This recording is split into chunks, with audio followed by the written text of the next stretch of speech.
In the heart of Africa, where the ancient trees whisper secrets and the rivers sing songs of old, lies the village of Motswana.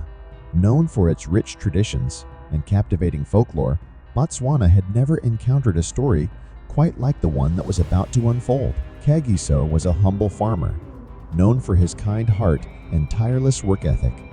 Every morning, he would tend to his crops and ensure his family had enough to eat. One day, while gathering herbs in the forest, he stumbled upon a peculiar plant he had never seen before. Its leaves glimmered with a strange, ethereal light, and its flowers exuded an intoxicating fragrance. Intrigued, Kagiso picked the plant and took it to the village healer, old Nana Mfo. Her eyes widened as she examined the herb. "This is no ordinary plant, Kagiso," she whispered. "It is said to possess mystical properties, capable of altering the very essence of life. Handle it with great care." Kagiso nodded, taking Nana Mfo's words to heart. He decided to plant it in his garden, hoping it might bring good fortune. Months passed, and the plant grew rapidly, its glowing leaves casting a gentle light over Kagiso's garden. One night, as he was preparing for bed, Kagiso felt a sharp pain in his abdomen. Dismissing it as something he ate, he went to sleep. However, the pain persisted and intensified over the following weeks. Alarmed, Kagiso visited Nana Mfo again. She examined him closely, her face turning pale with disbelief. "Kagiso," she said gravely, "you are with child." Kagiso stared at her, stunned. "How is that possible?" "I'm a man. The plant you found must have transferred its mystical properties to you. This is unprecedented, but it appears you are indeed pregnant." Word spread quickly through Motswana.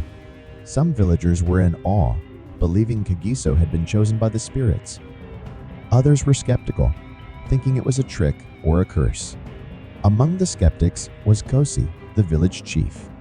He saw Kagiso's condition as a threat to his authority. "No man can bear a child," he declared.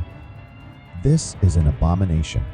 We must get rid of this unnatural occurrence." Kagiso's wife, Thandiwe, stood by him, her love unwavering.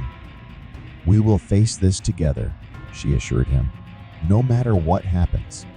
One night, as Kagiso lay in bed, he had a vivid dream. A luminous figure appeared before him, its voice echoing like thunder. "Kagiso," the figure said, "you have been chosen to bear a special child, one who will bring great change to your village. But beware, for there are those who will seek to harm you and your unborn child. Trust in the strength of your heart and the love of those around you." Kagiso woke with a start, the figure's words etched in his mind. He knew now that his journey would be fraught with danger, but he was determined to see it through. Gosi's jealousy and fear grew with each passing day. He summoned his most trusted advisor, Mfo, to devise a plan to get rid of Kagiso. "We must make it look like an accident," Gosi whispered. "The people must never suspect us." That night, as Kagiso walked through the village, Mfo set a trap. He rigged a loose branch to fall from a tall tree as Kagiso passed underneath. But just as the branch began to fall, Kagiso felt a sudden urge to stop. He turned and saw the branch crash to the ground where he would have been standing. Nana Mfo sensed the danger surrounding Kagiso. She invited him and Thandiwe to her hut, where she revealed a hidden chamber filled with ancient scrolls and potions. "There is more to this than meets the eye," she said. Long ago, a prophecy spoke of a man who would bear a child destined to unite the tribes and bring peace. "You, Kagiso, are that man." She handed him a small vial filled with a glowing liquid. "This will protect you and your child from harm. Use it wisely." Gosi's frustration reached its peak. Desperate, he approached Thandiwe's estranged brother, Lekan, offering him wealth and power in exchange for his help. Lekan, who harbored a grudge against Kagiso, agreed. He invited Kagiso and Thandiwe to a celebration at his home, intending to poison their drink. But as Kagiso lifted the cup to his lips, a strange sensation overcame him.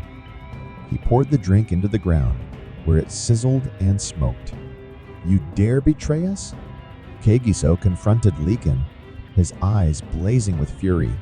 Lekan, seeing his plan unravel, fled into the night, his heart heavy with shame. As Kagiso's due date approached, Gosi grew more desperate.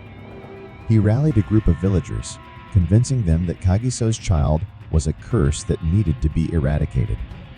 On the night of the new moon, they stormed Kagiso's home, torches blazing and voices raised in anger. Thandiwe and Nana Mfo stood by Kagiso, ready to defend him with their lives. Enough! Kagiso's voice rang out, silencing the crowd. This child is a gift, not a curse. We have been chosen to bring a new era of peace and unity. Suddenly, a blinding light emanated from Kagiso's belly, enveloping the entire village. The villagers fell to their knees, overcome by a sense of calm and understanding. Under the radiant glow of the mystical light, Kagiso went into labor.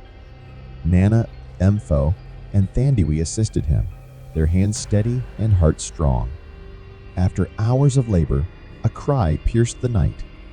Kagiso held his newborn son, tears streaming down his face. The baby had a unique mark on his forehead, a symbol of the prophecy fulfilled. The villagers, now filled with awe and reverence, pledged to protect and nurture the child. Gosi, realizing the error of his ways, stepped forward. "I was blinded by fear and jealousy," he admitted. "I pledge to serve and protect this child, and to work for the unity and prosperity of our village." Years passed, and Kagiso's son, named Tumalo, grew into a wise and compassionate leader. Under his guidance, the tribes united, bringing peace and prosperity to the land. Kagiso and Thandiwe watched with pride as their son fulfilled the prophecy, knowing that their love and courage had paved the way for a brighter future. The story of Kagiso, the man who got pregnant, became a cherished legend in Botswana, a tale of love, sacrifice, and the extraordinary power of the human spirit. Subscribe for more exciting African folktales, and thanks for watching. Bye, my beautiful family.